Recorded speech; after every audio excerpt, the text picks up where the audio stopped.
Chapitre 22. À l'été qui tirait à sa fin allait succéder un automne précoce. La Saint-Michel était passée, mais la moisson était tardive cette année-là, et dans quelques-uns de nos champs la récolte n'était pas encore faite. Mr. Linton et sa fille allaient fréquemment se promener au milieu des moissonneurs. Le jour qu'on enleva les dernières gerbes, ils restèrent jusqu'à la tombée de la nuit, et le temps, vers le soir, étant devenu frais et humide, mon maître prit un mauvais rhume qui se fixa obstinément sur ses poumons et le tint enfermé tout l'hiver, presque sans interruption. La pauvre Cathy, encore bouleversée de son petit roman, était devenue beaucoup plus triste et plus sombre depuis qu'elle avait dû y renoncer. Son père insista pour qu'elle lût moins et prît plus d'exercice. Elle était privée de sa compagnie. Je crus de mon devoir de le suppléer autant que possible auprès d'elle. Mais mon intervention se montra inefficace, car c'est à peine si je pouvais distraire de mes nombreuses occupations journalières 2 ou 3 heures pour l'accompagner, et ma société était évidemment moins appréciée que celle de son père. Une après-midi d'octobre ou du début de novembre, par un temps frais et menaçant, où les feuilles mortes humides bruissaient sur l'herbe et dans les sentiers, où le ciel froid et bleu était à moitié caché par les nuages, sombre bande noire qui montait rapidement de l'ouest et présageait une pluie abondante, je priai ma jeune maîtresse de renoncer à sa promenade, parce que j'étais certaine qu'il y aurait des averses. Elle refusa. À contre-cœur, je mis mon manteau et pris mon parapluie pour aller avec elle jusqu'au bout du parc. C'était la promenade qu'elle préférait en général quand elle se sentait abattue, ce qui lui arrivait invariablement quand Mr. Edgar allait plus mal qu'à l'ordinaire. Il ne l'avouait pas, mais nous le devinions, elle et moi, à son silence et à son air mélancolique. Elle marchait tristement, plus de course ni de bond maintenant, bien que le vent froid eût pu l'y inciter. Souvent, du coin de l'œil, je la voyais lever la main et essuyer quelque chose sur sa joue. Je cherchais autour de moi un moyen de donner un autre cours à ses idées. Sur un des côtés du chemin s'élevait un talus haut et raide, où des noisetiers et des chênes rabougris, leurs racines à moitié à nu, se cramponnaient péniblement. Le sol était trop meuble pour les chênes et la force du vent en avait couché quelques-uns presque horizontalement.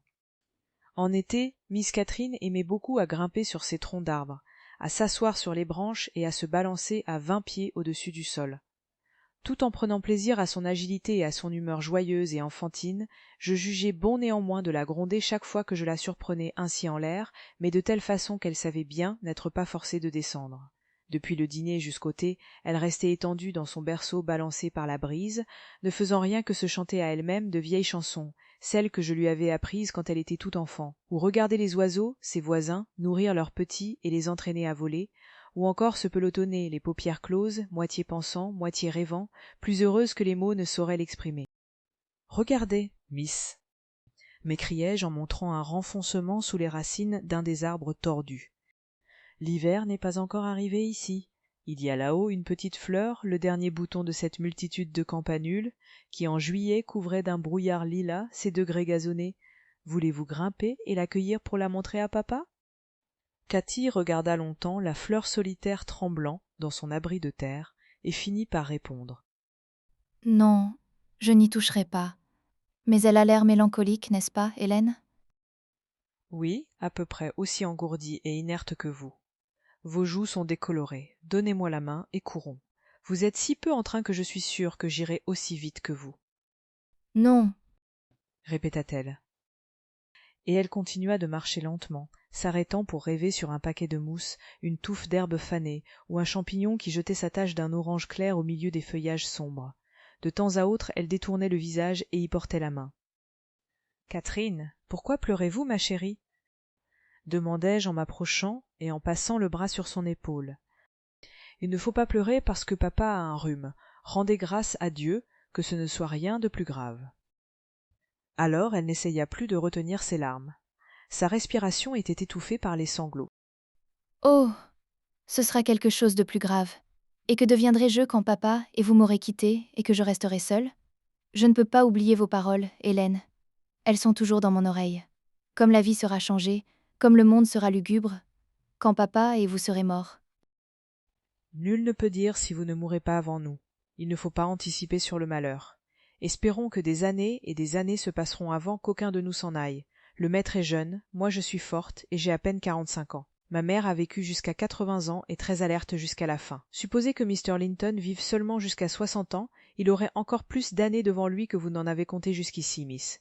Et ne serait-il pas absurde de se lamenter sur une calamité plus de 20 ans d'avance ? Mais ma tante Isabelle était plus jeune que papa. remarqua-t-elle, en me regardant avec le timide espoir que je continuerais de la rassurer. Votre tante Isabelle n'a eu ni vous ni moi pour la soigner.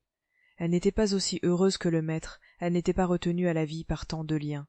Tout ce que vous avez à faire est de bien veiller sur votre père, de le réconforter en vous montrant gai devant lui, et d'éviter de lui créer aucun sujet d'anxiété.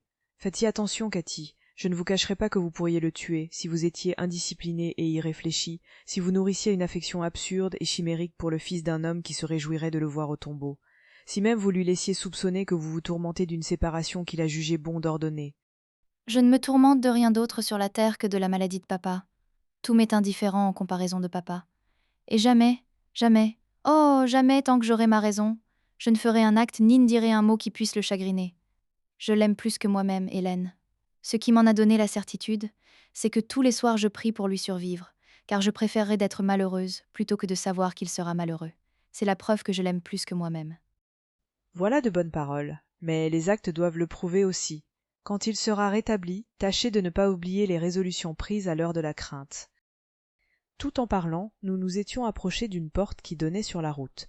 Ma jeune maîtresse, ranimée par un rayon de soleil, grimpa au sommet du mur, s'y installa et se mit en devoir d'atteindre quelques fruits écarlates brillant aux branches supérieures des églantiers qui ombrageaient le bord du chemin. Ceux d'en bas avaient disparu, mais seuls les oiseaux, ou Cathy, dans sa situation présente, pouvait toucher à ceux d'en haut. En se penchant pour les attirer à elle, son chapeau tomba, et comme la porte était fermée, elle proposa de descendre de l'autre côté pour le ramasser. Je lui dis de prendre garde de tomber, et elle disparut lestement. Mais le retour n'était pas chose aussi aisée, les pierres étaient lisses et jointoyées, et ni les églantiers ni les ronces ne pouvaient lui fournir de point d'appui. Moi, comme une sotte, je ne m'en rendis compte que quand je l'entendis rire et me crier.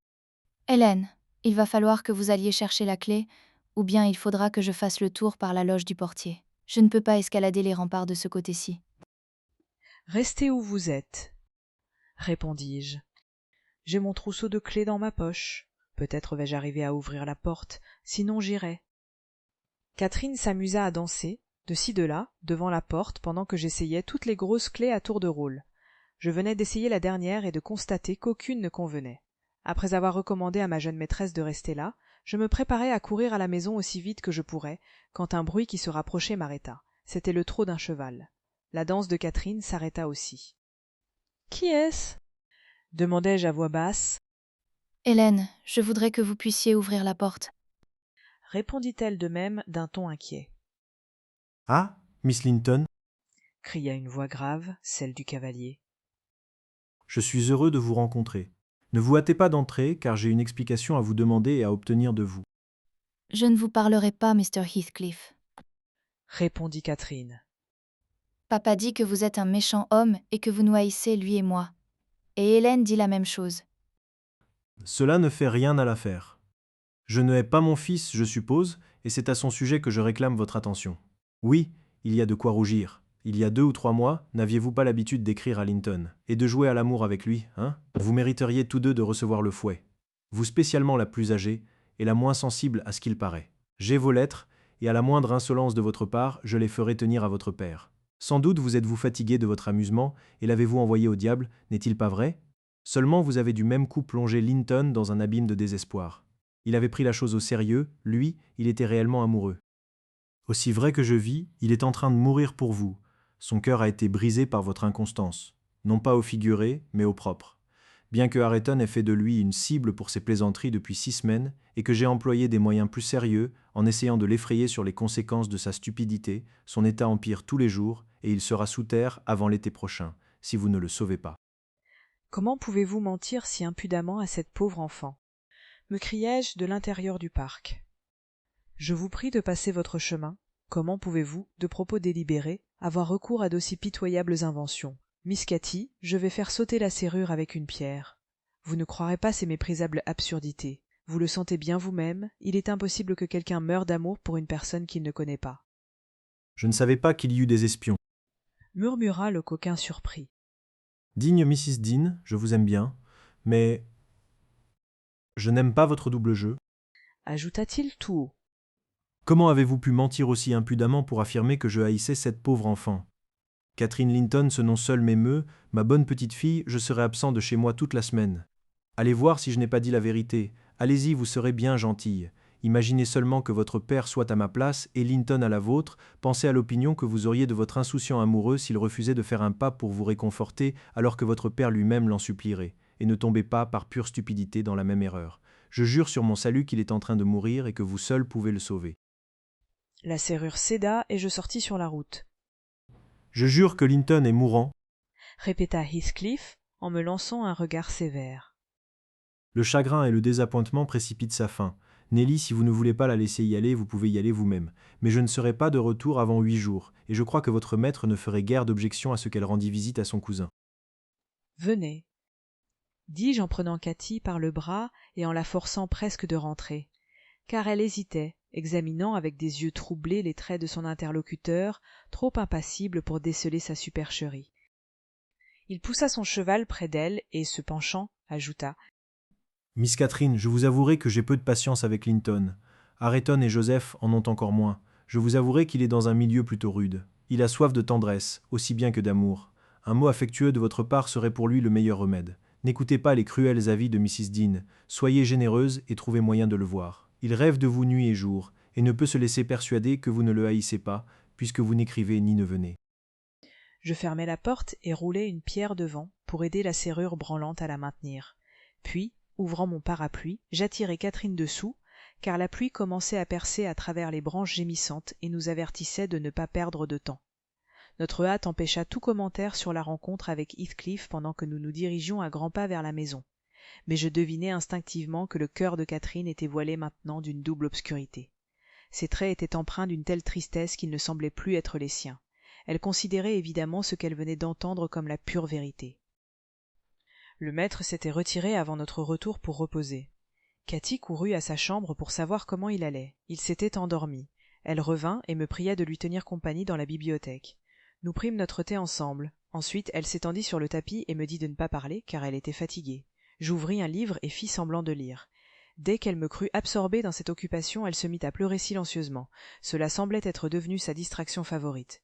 Je la laissai en jouir un moment, puis je lui adressai des remontrances. Je tournai en ridicule toutes les assertions de Mr. Heathcliff au sujet de son fils, comme si j'étais sûr qu'elle allait être de mon avis.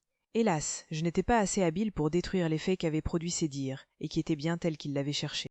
« Il est possible que vous ayez raison, Hélène, Répondit-elle. mais je ne me sentirai jamais tranquille tant que je ne saurai pas ce qui en est.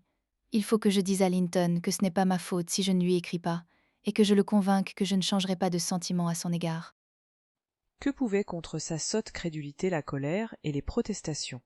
Nous nous quittâmes ce soir-là fâchés. Mais le jour suivant me vit sur la route des Hauts de Hurlevent, aux côtés du poney de mon entêtée jeune maîtresse. Je n'avais pas pu supporter d'être témoin de son chagrin, de sa pâleur, de son abattement, de ses yeux gonflés, et j'avais cédé, avec le faible espoir que Linton lui-même pourrait donner, par la manière dont il nous recevrait, la preuve du peu de fondement qu'avait en réalité le conte fait par son père.